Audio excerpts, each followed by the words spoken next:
Before flags, before borders, before the myth of inevitability, there was resistance, and America lost. Welcome back to RearView. This is where buried history breathes again, where victories are questioned, and silences are treated as evidence. Because some stories weren't forgotten by accident, they were dangerous. Dangerous to power, dangerous to empire, dangerous to the lie that domination was destiny. Tonight's story is one of those dangers. A free black and indigenous alliance that refused to vanish and forced the United States to confront something it could not defeat. This isn't revision, it's recovery. So let's begin. There was a time when the United States Army lost. Not a skirmish, not a setback. A loss so complete, America never taught it. The enemy wasn't a foreign power. It wasn't a rival nation.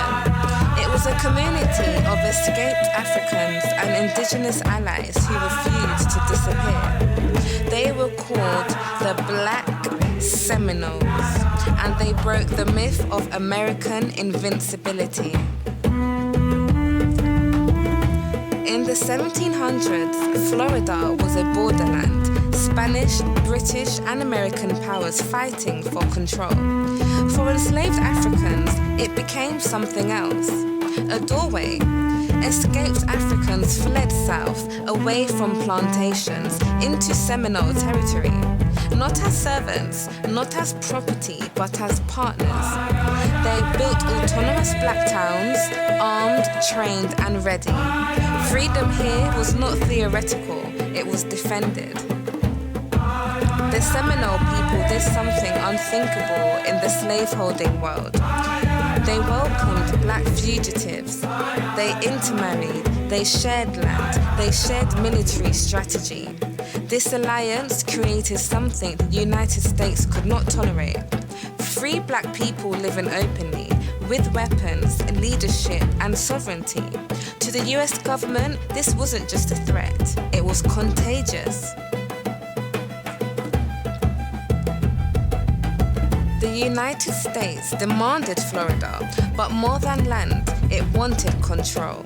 So America went to war. Then again, 3 major conflicts, decades of fighting, thousands of troops.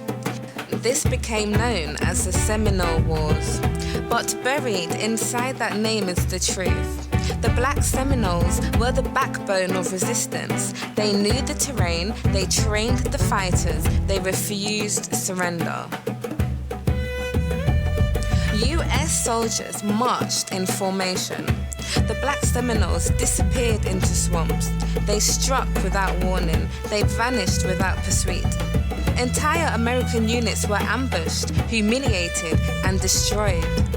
Officers wrote home in disbelief. This was supposed to be easy. It wasn't. The US Army was fighting people who knew exactly what freedom cost and were willing to pay it. By the Second Seminole War, America was desperate. It spent more money and lives fighting the Seminoles than in almost any other conflict of the era. Still no victory, no surrender, just resistance. So the United States changed tactics. If they couldn't defeat them, they would remove them. Through deception, broken treaties, and forced marches, Seminole and Black Seminole communities were pushed west. Others fled farther south. Some escaped to Mexico, where slavery had been abolished. Let this be clear, the Black Seminoles were not conquered, they were exiled. America didn't win the war. It ended it by erasing the battlefield. Empires don't celebrate losses, especially losses to people they claimed were inferior.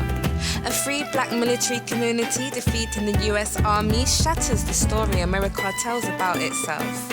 So textbooks simplified, names vanished, victories were reframed. The Black Seminoles became a footnote instead of a warning. The Black Seminoles proved something America still resists admitting. Freedom, when defended collectively, is powerful. That black resistance was strategic, disciplined, and successful. And that the United States, for all its force, could not defeat people who had already escaped its control.